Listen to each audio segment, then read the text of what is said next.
রাজনীতিতে ভাষার ক্রমশ অবনতি, কুকথা ও কুশব্দের বারবারন্ত। এই পরিপ্রেক্ষিতে আমার বঙ্গে বাংলাই বয় স্লোগানকে সামনে রেখে সরস্বতী ভান্ডারের উদ্যোগে এক গুরুত্বপূর্ণ আলোচনা সভা অনুষ্ঠিত হয়েছিল কলকাতা এমপি বিড়লা প্ল্যানেটোরিয়াম সভাঘরে। 2025 সালে 28 ডিসেম্বর, বছর শেষের ঠিক আগে এই সভার মাধ্যমে নতুন বছরকে আরো মানবিক মার্জিত ভাষা সচেতন করে তোলার আহ্বান জানানো হয়।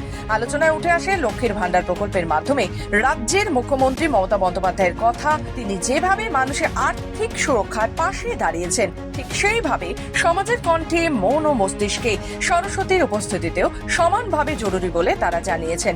সেই ভাবনা থেকেই এক ভোটের মরশুমে সরস্বতী ভান্ডারের পথ চলা শুরু। সংস্থার কর্ণধার ঝর্ণা ভট্টাচার্য জানান, দিন দিন ভাষা সন্ত্রাস বাড়ছে, তার সঙ্গে বাড়ছে মানসিক রক্তক্ষরণ, ঔদ্ধত্য আর অবজ্ঞা। তারা চায় না এই যুগ ভাষা সন্ত্রাসের যুগ হিসেবে ইতিহাসে থেকে যাক। মাথাতে কি এসেছিল যে তাহলে তো ওই একটা গল্প হয় যে আমার মেয়ে টিভি দেখছিল, খবর দেখছিল, তখন বললো যে মা, বড়রাই এরকম করে কথা বলে আর তুমি আমাকে বলছো। আমার তখন মনে হলো এই সমাজ থেকে আমি পাই, আমার আকাশবাণী ড্রামা দিয়ে পথ চলা শুরু, আমার এতগুলো বই লেখা হয়ে গেল, গান লেখা হয়ে গেল, আমি শুধু এই সমাজটা থেকে নিয়ে গেলাম।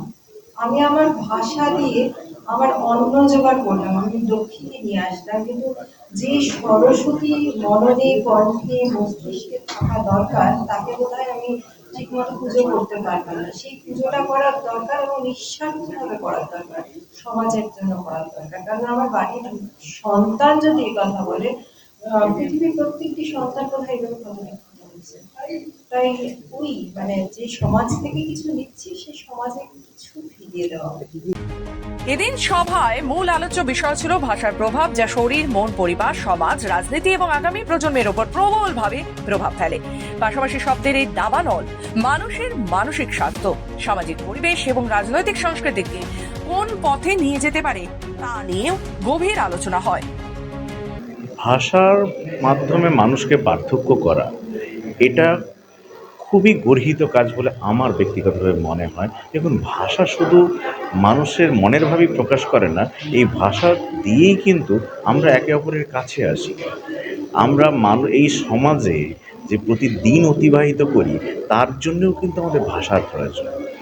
আমরা বাস, ট্রেন, কর্মক্ষেত্র, সব ক্ষেত্রে আমরা আমাদের কর্মের যে পদ্ধতি, সেটা বোঝানোর জন্য কিন্তু আমাদেরকে ভাষাই ব্যবহার করতে হয়। তাই ভাষাকে দিয়ে কোনো বিভেদ তৈরি করে এবং সেটা দৌলতে যে আমাদের যে সমাজে অবক্ষয় তৈরি হচ্ছে, সেটা যাতে না হয়, তার জন্য আমি প্রতিটা নাগরিককে আবেদন জানাবো, তারা যেন সজাগ দৃষ্টি রাখে এবং সচেষ্ট হন। এই আলোচনায় উপস্থিত ছিলেন ডক্টর ঋতব্রত ভট্টাচার্য, আইনজীবী সৌরভ সাহা চৌধুরী, রাজনৈতিক ব্যক্তিত্ব প্রীতম দত্ত, কবি ও সাংবাদিক সৈয়দ হাসমাদের জালাল, নিধি অ্যাসোসিয়েটের কর্ণধার আবিরলাল বিশ্বাস, শ্যামল বিশ্বাস, মনীষ খান সহ আরো বহু বিশিষ্ট ব্যক্তিত্ব।